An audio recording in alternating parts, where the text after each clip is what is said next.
Hi. I just got out of seeing Dune Part 2.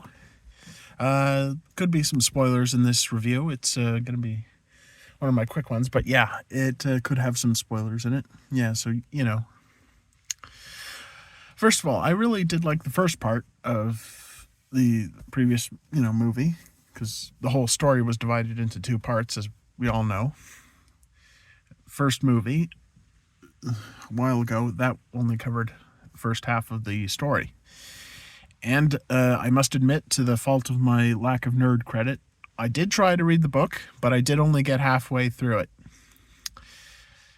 it. Fitting, I suppose, yeah.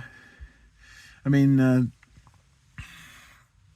that part where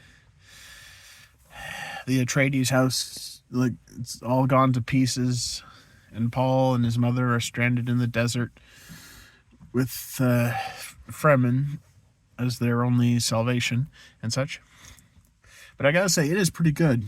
Pretty good. This new one. Architecture and technology and all the details that got to it, it was really neat. Blends that sort of familiar sort of history of Earth and Middle Eastern culture and such with sci-fi concepts and such. Yeah. Lasers and force fields, psychic powers, genetic mutation from sand, and giant space worms, and all sorts of things like that. Yeah, it's a really good series. I like it. Yeah. And I also really did like that David Lynch movie that was made decades ago. The first time it was adapted to film. And I know it has a reputation where it's like unintelligible to anyone who hasn't read the book. Admittedly, it's valid criticism, and it's very weird because there's some strange things they add into that story in that movie that were not in the source material and just got really weird. A whole bunch of dogs for some reason, milking a cat for some reason, and Baron Harkonnen having all sorts of grossed out pustules and all sorts of gross people he associates with. Although, oddly enough, it was canon to the source material that the Baron was a pedophile. I mean, yeah, it was pretty explicit. I remember reading in the book, and there was an outright chapter. He's like, "I want that slave boy over there." Yes, he reminds me of Paul. He's like, and the Baron looks over this bronze statue of he has a little boy, and he's like, yes, yes. And I'm like, wow, yeah, that's a bad guy, all right. That's a real bad guy. Now in this movie, yeah, he's still a bastard. Oh, he's evil, very evil. But there's all kinds of nastiness about. I mean, it's war. It's political intrigue. It's literally cloak and daggers. People are wearing cloaks and they got all kinds of daggers. They got these swords coming in. They're like, "Long live the fighters!" and all that stuff. And I go, wow, that was real cool though. It was real neat. I remember there being like some kind of talk about robots in the previous in the novel, as I recall, but it didn't elaborate on that in the movie. Anyway, and needless to say, there were quite a few video games based on Dune that were real successful. Dune, Emperor, Battle for Arrakis, that video game, it had a great soundtrack. You know the one I'm talking about. Was it the soundtrack for that? House Oranos or something? Ordos, and it's like not an option. And this is blaring techno music and tribute to evil, the theme for the House Harkonnen. Oh wow. And yeah, it was really something. And all the video games like that were the basic inspiration for the RTS genre. Those are real cool strategy games. Without Dune, the first strategy video game based on the series, we wouldn't have things like Warcraft, Starcraft, and Command and Conquer. Age of Empires? Maybe not. I mean, that's what I remember of the video game history. That was real cool. Now, we are getting into some spoiler territory here, but something that differentiates. Well, first of all, this is the water of life. If you drink it, you will die. Now that I've said that out loud, I think maybe we should change the name. Like, if they made another Spaceballs movie, I think they could poke fun at some of these movies a little bit. I mean, you remember Spaceballs, that science fiction comedy? They were all poking fun at Star Wars and just a teeny tiny little bit of the first Alien movie. But wow, I mean, they should make more of those. They should make more Spaceballs movies. Mel Brooks and whatnot. It's funny. There's plenty of science fiction movies you can poke fun at. I've already had the idea in my head before. Basically, you just, the new Star Wars trilogy, you just remake that and make it into a comedy deliberately this time. Because it was pretty goofy and silly, as it is, pretty laughable. That's why I think maybe if they made another Spaceballs movie, poke fun at Disney's Star Wars, that's easy pickings. Even Dune, you could do a little bit of it. I mean, I don't mind poking fun at some things that I like. Yeah, that's the fun of parodies. Those used to be a dime a dozen back in the day. Those are real fun. And I suppose people still do that. I mean, Mad Magazine, that's all about poking fun at pop culture and, modern times and contemporary stuff, Anyway, yeah, the water of life kills you. Or at least it has a good chance of killing people. Funny's, they should name it that, but yeah. And the water of life is made out of the innards of those terrible space worms that roam around Dune. And people can tame them and just use them as travel, which makes sense how they can now traverse the north and south side of the planet, because that's a long distance, I gotta tell you. And there's no rivers and boats you can use. You gotta use either worms or walking on your feet or using an air vehicle, ornithopters as they're called, those dragonfly-like thingies. And oh man, yeah, sci-fi, it's real cool. And Christopher Walken as the Emperor. Okay, odd choice. Well, he is taking the role seriously and not making a joke of himself or anything, so that's called for. Oh man. But where this movie differs from the previous film adaptation, and I'm kind of ignoring the direct to TV miniseries, which I recall being on Sci-Fi Channel, but I couldn't get into that. I'm sorry. I'm a lame brain. I will admit. My intellect only goes so far, I'm sad to say, and I was a child at the time. I was pretty young.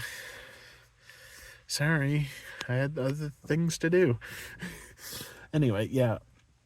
The previous film adaptation, which was really good, strangely enough, Paul's sister isn't even born in this version of the movie. Though she does still make some impact on the plot because she is telepathically connected to her mother, because they drank the water of life, which mutates them even further and, gives the Bene Gesserit super psychic powers, and she becomes the, was it High Mother or something of the group? The High Priestess sort of person. Anyway, Bene Gesserit, they're a whole league of mutated women with psychic powers and such, and they want to control the empire from behind the curtains, and they pull the strings and such. And they made all these plots and schemes behind their back, and like I said, it is very cloak and dagger. Plenty of daggers and plenty of cloaks, quite literally. And yeah, because in David Lynch's version, she did get born, but she was like born prematurely from the mutation fluid they ingested, and becomes this like young child who talks like an adult, has glowing eyes, and it's like, I'm the smartest person in the room because I got psychic powers and I inherited all the memories of all the people in the past. And then she walks up to the Baron. Hey, guy, what's up? What's the matter? Is it bad that there's some younger person who's smarter than you? And the Baron's like, I can only float around here in anger so long. That does it. And then the big explosion, like, oh no, a giant worm's gonna eat me. And that's what, that is kind of basically what happens in the movie. Although this time, the Baron, he doesn't get such a dignified end. He's stabbed, his corpse is left on the sand, and all the bugs are eating him. Not a giant worm eating him, just regular old ants. Okay, well, add insult to injury. And the Baron, he floats around and he's got his levitating technology. He's like, oh, if only I could control more spice. He's like, oh, I'm so displeased with you. You're a very, very bad son, and I like my nephew better. He's a psychopath. He's much better than you. And he's like, oh, Dad, why you gotta be like that? I'm trying my best, but all these people in the desert, they keep shooting at me, and I'm trying to work here. Oh, yeah. Like I said, a comedy really does write itself, but the movie itself was pretty good. But yeah, the script writes itself. If a comedy parody of these things. Yeah. And here's the funny thing. Everyone keeps interpreting this a bit differently. The whole prophecy and the prophet and such. And my understanding from the book is Paul inherited superpowers like from two separate bloodlines in a manner of speaking. What makes him real special is, that. Was it the Duke Leto, or what's his name? Atreides? He wanted a son to inherit his throne and such, but the Duke was married to a Bene Gesserit, who's like exclusively female mind psychic mutants group, and they're like, okay, if we conceive a child together, it's got to be female. And like, no, I do need a son, like male lineage and such, and like, well, okay, we can do that, but I am breaking the rules. Mom of the year, okay. Bene Gesserit and stuff, and yeah, that's where Paul came from, because he inherited some of the Mentat, the male mutants of the group, I think that's called. They're the ones who are like have all these super calculation brain powers and such, because it's part of the mutation and genetic selection that this future has. And so he's a combination of the psychic people and the super calculating people, so he can now predict the future with far greater accuracy than most others when you combine the two together. And here's a hot take for you. I think if this story was written in the modern days, they'd even go so far as to make Paul non-binary. I'm just throwing that thought out there. I'm not trying to be political or anything, but, times are, how current modern times, you know what I'm saying? Don't worry. I mean, this story was written decades ago. Anyway. So yeah, Paul, he's got these. When he reacts to the spice, he starts seeing the future, and he's getting like, he's mutated from the stuff as well. The spice, it expands the mind. Strangely enough, no one in this movie said fear is the mind killer. Fear is the small death that leads to the greater death, or something like that. And then there's the prophecy, which the Bene Gesserit themselves engineered to, make the people of Arrakis more compliant and, direct them in ways they want. Because, they are the string pullers of this story. And you know what? All of the architecture in this movie looks real cool. You can tell which planet each one of them comes from. The royal guard of the Empire, the Emperor, the Imperial Sardaukar, and you can tell the difference between the Harkonnens and the Atreides and the Fremen. They all have their own style to them because they're all separate cultures in a way. The very cool architecture and such. But yeah, you'd think maybe the people running the spice extraction machines would kind of figure out the Fremen's idea of their weird way of walking. They have to walk in a non-pattern sort of way, an erratic pattern. Otherwise, the worms will detect a repeating pattern and use that as, they'll find their prey that way.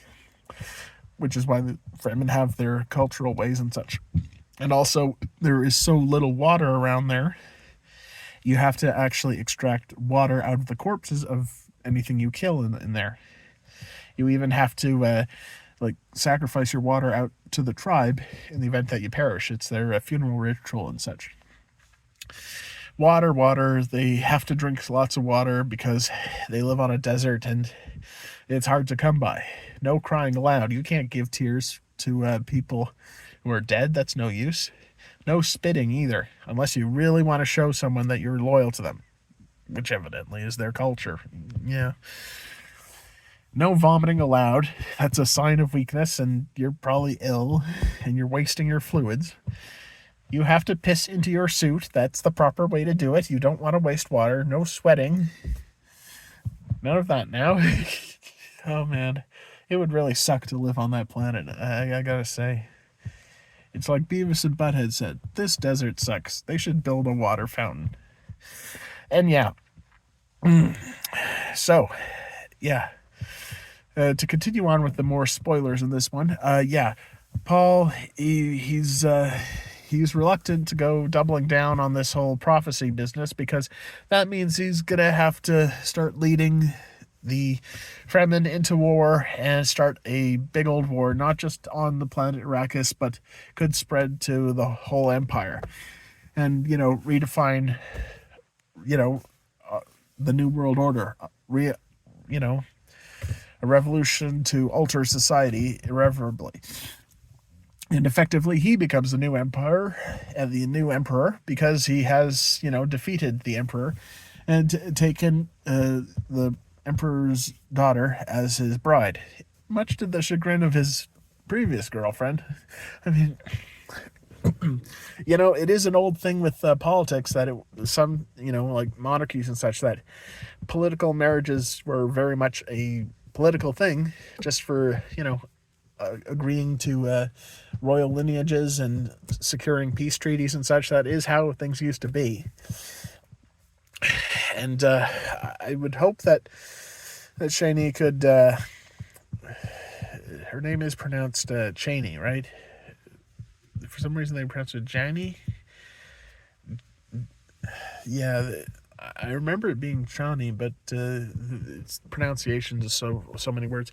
Yeah, I would think she would understand the difference between marrying for love and marrying for political reasons.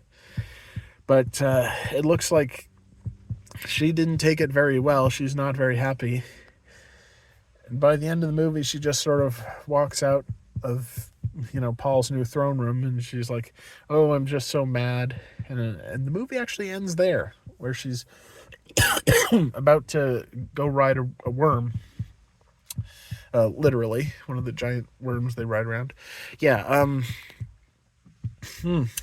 Well, they've got plenty of room for sequels in this story, I gotta say. But it is very different from the previous film adaptation. For one, the film adaptation, the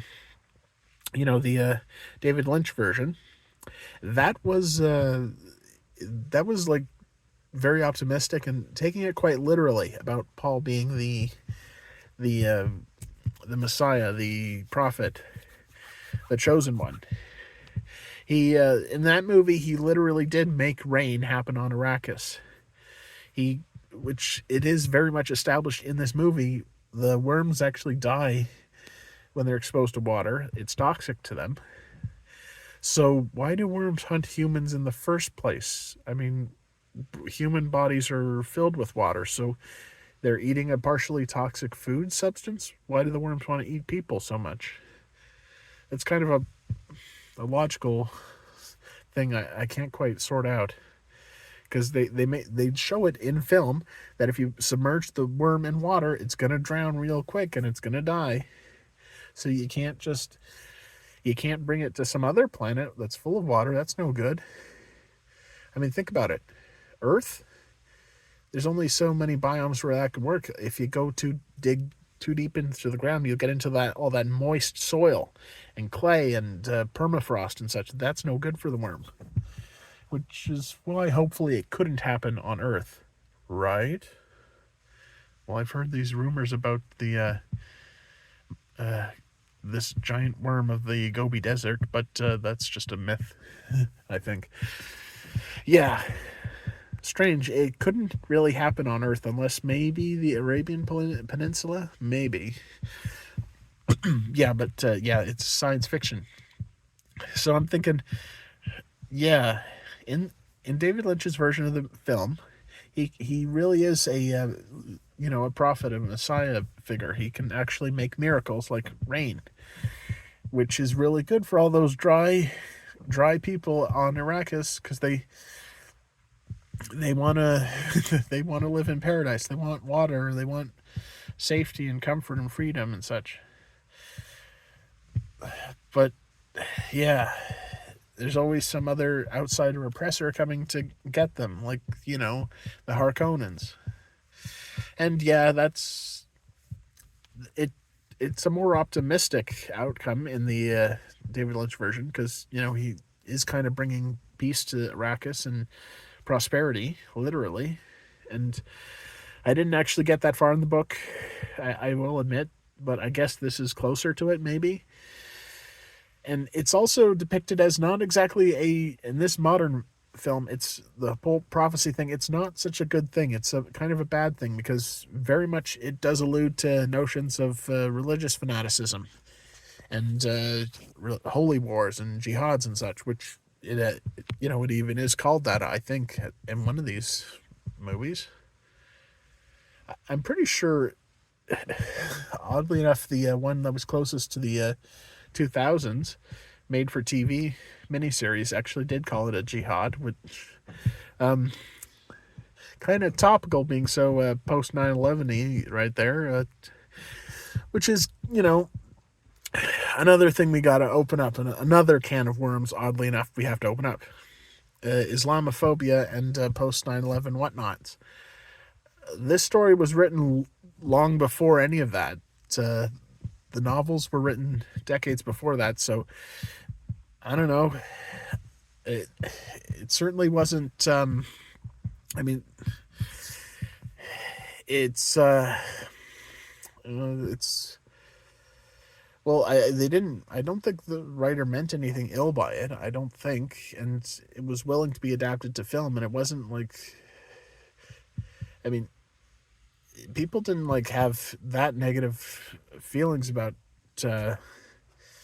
Middle East and Islam and such back then, but I mean, there's always been negative stereotypes about people, those go back even older than that.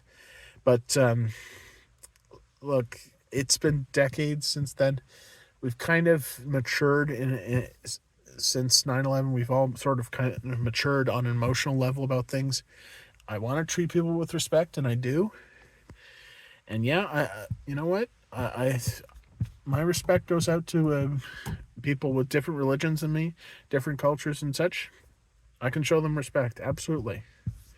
We all know that we gotta, offer the olive branch of peace and whatnot. And, yeah. Anyway, grim stuff like that. Yeah. I don't think I'll get in trouble for making this video.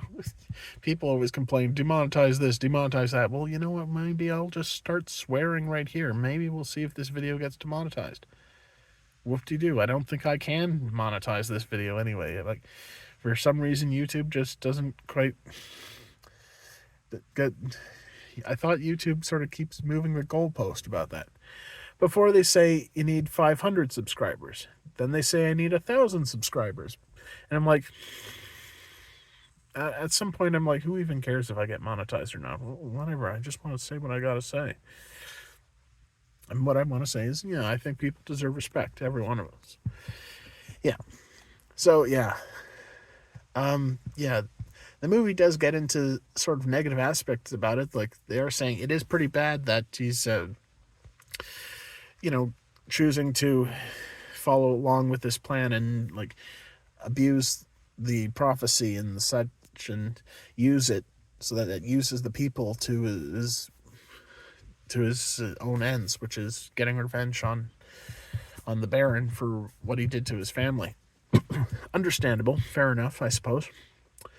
Yeah, but then in order to, convince the people of Arrakis that they are going to, get to a paradise, a promised land, they have to, work for it and fight for it, which they do, and eventually declaring war on all the other houses, all the noble houses that the Harkonnens and Atreides were just two examples of, because it's very much akin to a medieval empire, system like that, and like, you could just tell them that the emperor officially has been dethroned. Like, he's still alive. You do have video broadcast technology. You can just show him, like, footage of the emperor as his prisoner, and he can broadcast that out through the whole of the galaxy and all of the other spaceships in orbit. And all the houses will be like, oh shit, I guess he's the new emperor.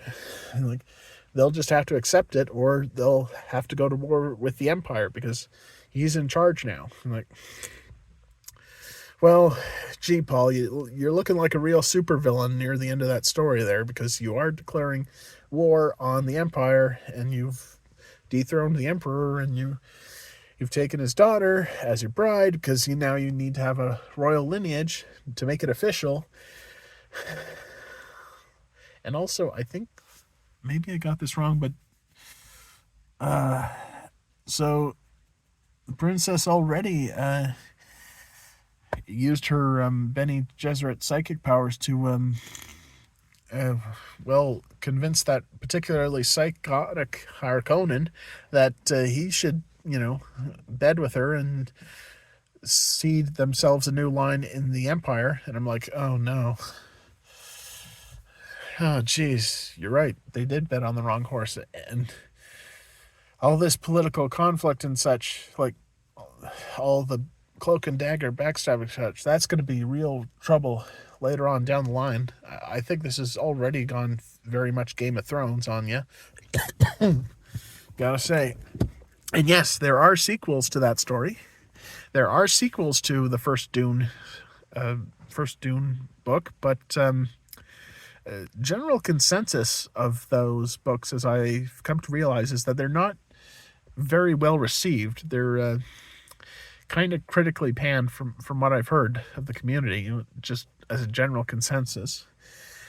And they've got things to work with over there, like that, spoiler warning, but later on in the story, there is sort of a worm-human hybrid who becomes the new god emperor, because he's like, the combination of all the worms and the humans all mutated and mixed together as some sort of super being who can predict the future even better than anyone else and controls everyone. And he's like, I'm the boss around here. He's like, okay, sure. Okay. Yeah, it is a weird sort of future they live in.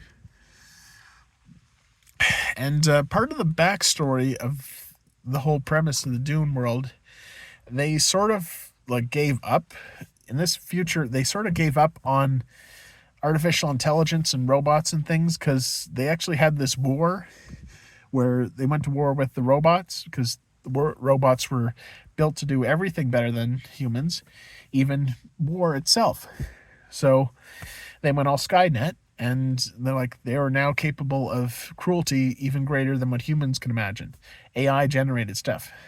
Now imagine if all that AI technology was used to create a psychopath. someone who is even more sick and twisted than any human who's ever lived. Now you know the nightmare they're living in, and why like they could absolutely never allow that to happen again, because they had a war of sorts against the robot overlords, and like, we can never let this happen again. We gotta go all weird, even if it means we have to alter our own genetic codes and mutate ourselves into these superhuman beings. That's way better than allowing the robots to take control of us ever again. And that's sort of what I understand is the premise of Dune, like even prehistory of what we see in the movies, which results in a sort of Bronze Age in space, as some people have described it. So yeah, with that in mind, I sort of wonder, would there ever be a story where the robots came back? Or some sort of throwback into their universe, like a prequel of sorts? Just sort of understand how the universe of Dune came to be, like the foundation of the Empire. Like, they became this feudal sort of system with the emperor ruling over all the other houses. And they're like, we have to live this way, and we can't trust the robots, because if we do something, like, if we allow that to happen again, it's going to be terrible. Like, everyone agrees, okay, yeah, that's right. And thus leads them to that. And yet, they do still have technology in a way. Plenty of lasers and hovercrafts and, things like that. Wow. Sci-fi. Oh, boy, this has been one heck of a ramble. But yeah. Yeah, that was a good movie. Plenty of room for sequels, but I wonder where they will go with that if they do, because as I said before, the sequel books were critically panned by the fans, I should think, although the video games are well received. Yeah, I've rambled on for too long. Oh boy, worms. Imagine all the tequila you can make with a worm that big. Come to think of it, there were quite a few worms in Star Wars as well. Oh, jeez. Well, I'm going to call it a night. Good night, everybody.